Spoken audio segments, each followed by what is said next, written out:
This is Ecotricity's EcoTEC Roundup show from Aotearoa's first and only climate-positive certified renewable electricity provider.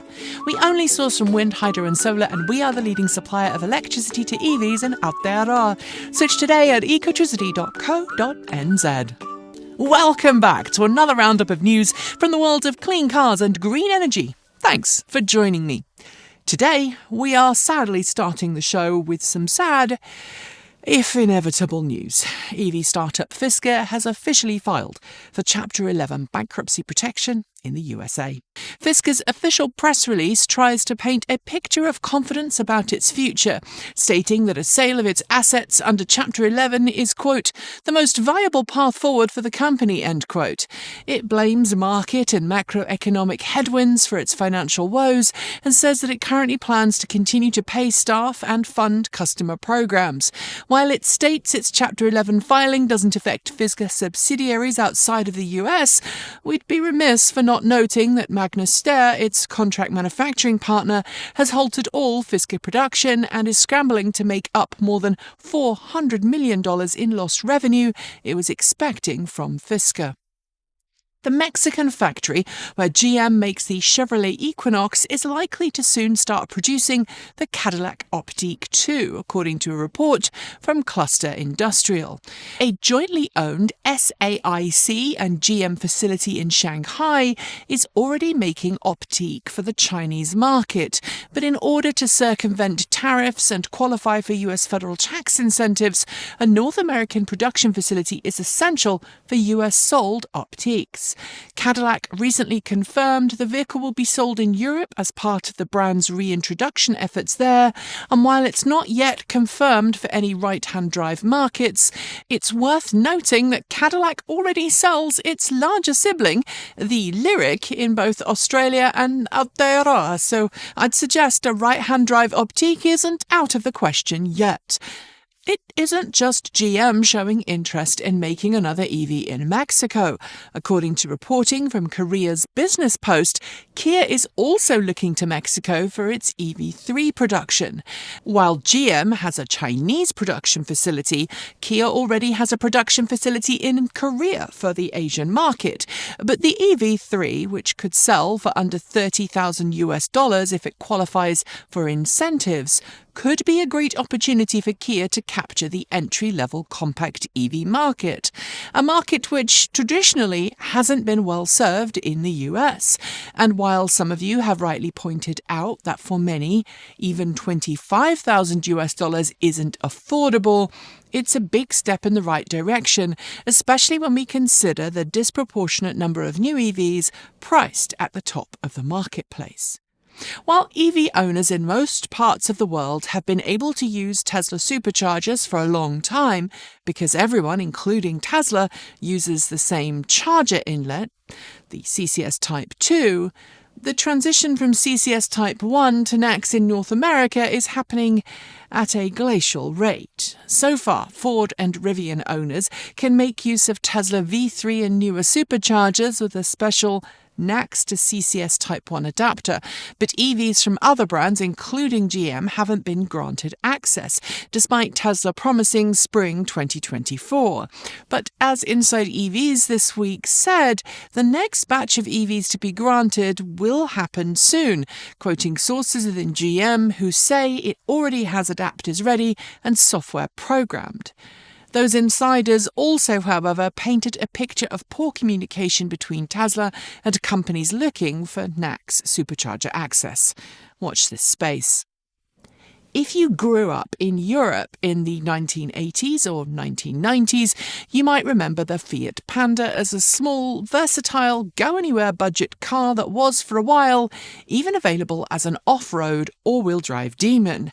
This week, the Panda nameplate lives again, but this time in the form of a much larger vehicle, the Fiat Grande Panda, a new global B-segment vehicle that will offer a choice of either all-electric or hybrid drivetrain and seating for 5.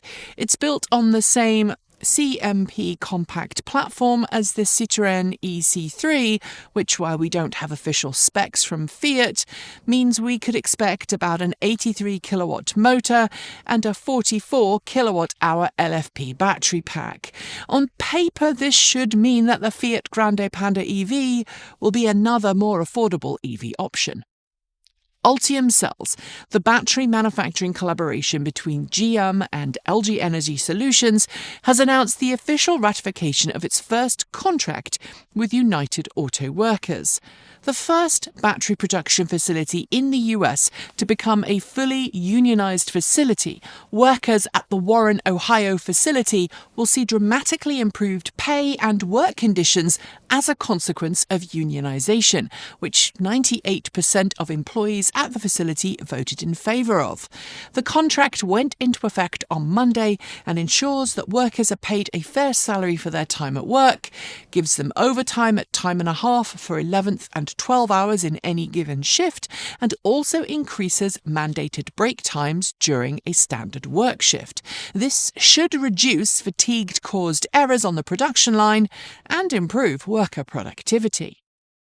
While many legacy automakers are pushing back their EV plans, Hyundai is looking to expand its EV production with multiple new models coming to Europe soon.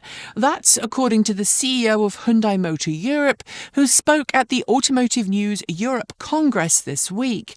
In addition to launching a brand new model in the form of the Hyundai Insta EV later this year, a vehicle that shares much of its design with the gasoline-powered Casper that's already on sale in large parts of the world, Hyundai also plans a new IONIQ model before the end of the year, a model which, while Hyundai hasn't confirmed, we'd expect to be the Hyundai 9, a vehicle we've already seen in concept form as the Hyundai IONIQ 7. The brand wants its EV sales to be at least 20% of its overall sales volume in Europe by next year. Artificial intelligence is becoming an increasingly common part of our lives, from the virtual assistants you may encounter calling your bank or asking for tech support, through to Apple's recent announcement of AI inclusion in its latest operating systems. And how people feel about this will vary greatly from person to person. I have a dedicated LLM server set up on my home network, but I feel very squirrely about letting my personal data leave my home network, for example. But AI can help in other ways too, as Porsche is demonstrating with its digital twin battery tech. This week it told Electrive that it's working to develop digital twin models of real battery packs and is making good progress. Ultimately, it believes it will be able to use data from customers' cars along with a digital twin AI model to better predict problems with cars' battery packs before they become a major problem. Earlier in the year, there was some concern that EV demand was dropping in the US, but new sales data for the US for April shows that EV sales are soaring, just not for Tesla. While Tesla's Model Y and Model 3 remain the most common EVs with combined sales of nearly 42,000 for April, Model Y sales are down 4.7% year over year, and Model 3 sales are down 55.1% year over year.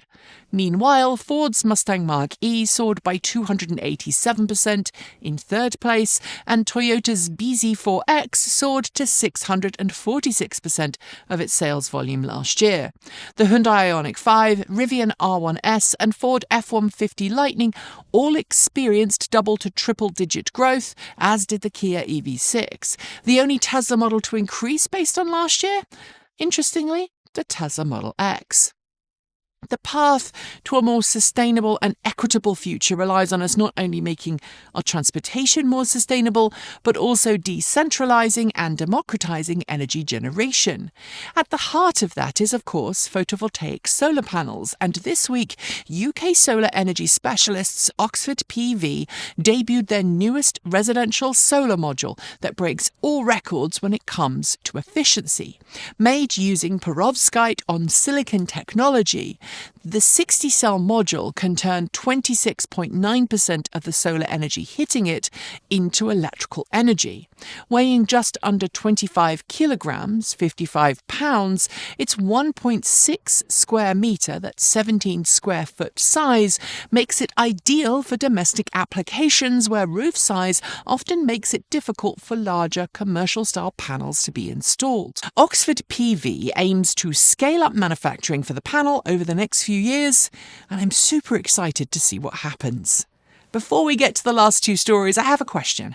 Are you in the market for a new EV? Because if you are and you live in Aotearoa, you should totally check out our very own buyer's guide at ecotricity.co.nz. It is packed with all the information you need to pick a car that's right for you and includes plenty of details about available vehicles, daily life with an EV, and so much more. So follow the link below and start your journey today.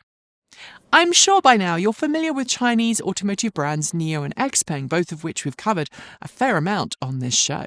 But this week we've got a new brand from China to mention that has its sights set on both of them. ePay, whose brand name is the letter E followed by the mathematical symbol for pi. It's just launched its 008, a 3-row vehicle that's going to be available in its home market of China as both an EV and a range-extended EV. Looking like a cross between a traditional SUV and a minivan or wagon, its spec sheet is reasonably impressive, with vehicle-to-load and V2G available on both variants, and a 636-kilometre, 395-mile claimed CLTC range for the EV variant. It also has a starting price of just under the equivalent of $30,000. And finally, this weekend, in case you didn't know, we'll see the annual Race to the Clouds take place on the famous Pikes Peak in Colorado. And as with previous years, we know EVs will put in a massive show with plenty of electric vehicles competing in a variety of different classes. This year, though, we're going to see two new entrants in the electric pickup truck world, the all-new Rivian R1T quad motor and a specially built race-going performance version of the F-150 Lightning from Ford called the F-150 Lightning Supertruck. While the Ford F-150 Lightning Supertruck and its claimed 1.03 megawatt drivetrain will be impressive to watch, especially with Romain Dumas at the wheel, it is a race-prepped and designed vehicle. While the Rivian R1T quad motor, from what we can tell, it's a production R1T with a few tweaks. And for that reason alone, I'm kind of hoping that the Rivian does really well and gets all the attention. Sorry, Ford. And on that note, we are in fact done for the day. Before I go, though, do make sure you've hit the notification bell so you don't miss out on the latest in EV news from this channel. And if you haven't switched yet, why not switch to Aotearoa's first and only climate positive certified renewable electricity provider? It is so easy to make the switch, and in doing so, you'll help the nation wean itself off dirty energy and onto clean, green power that will keep the land beautiful for future generations. I'll be back as usual next week, but in the meantime, be sure to check out other great content on this channel, including some great stuff from the lovely Gavin Kiwi EV Shoebridge. I'm Nikki Gordon-Bloomfield. Have an amazing rest of the week. Ka kite! See you next time.